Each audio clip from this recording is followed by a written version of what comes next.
me plead. Brought me to the gate. They wouldn't let me. I didn't go in. I came to the gates of the third heaven, and they told me I watched 50 saints being permitted to enter the gates of heaven, but they didn't let me go in. They said they stopped me. The angel stopped me there and says, "When I got to the gate, and he says, if you go in, you can't come out. You got to stay till he brings you back."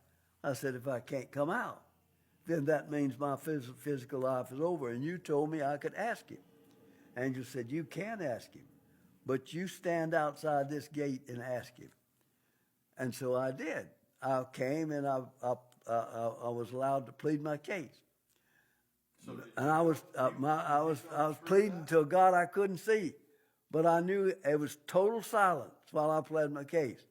I was telling him I reminded him of all my good works. I told him about all the things that I'd done, all the things that's what I was basing on my good work.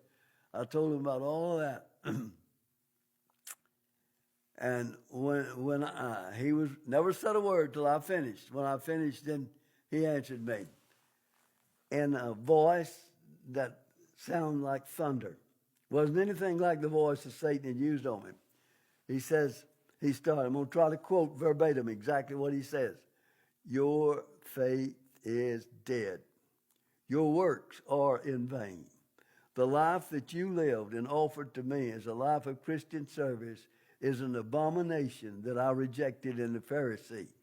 What made you think I would accept it from a Laodicean type Christian? In fact, untold millions are living the same kind of life that you lived, and they stand in danger of my everlasting wrath." Unquote, the living God. I couldn't believe he was talking to me. I'm a preacher. I'm a teacher. I just told him about all my good works, what I'd done, And I said, "No, Lord, don't you wait, you don't understand." He said, "You didn't do those works for me. You did them for a false God." I said, "Lord, I worked for you. I called you Lord every day." "Yes, you did, but you never made me Lord." What a difference. To call him Lord gives him a title.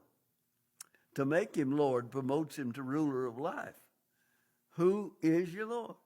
"But Lord, I was serving you." "No, you wasn't. You served a false God." Then he named him. Satan's number one selling false god. SELF. Instantly, I knew everything he said was true. Had he reached down and picked me up and dropped me in hell, I would have said amen. But I couldn't move. I'm laying on my face, in the spirit. I couldn't move. I couldn't move. They came and angels came and took me away. They took me out and let me regain my composure and brought me back and let me plead the second time. Second time, I never opened my mouth. Then he began to talk to me in a compassionate tone. As he said to me, suddenly I realized, this is my Father, and I heard him. He was hurting for me. The God that created all of this was hurting for me. The smallest, insignificant piece of flesh that he was hurting for me. Nothing mattered now. I didn't ask him for my life. I didn't ask him for anything else. But when this life meant nothing, he gave it back.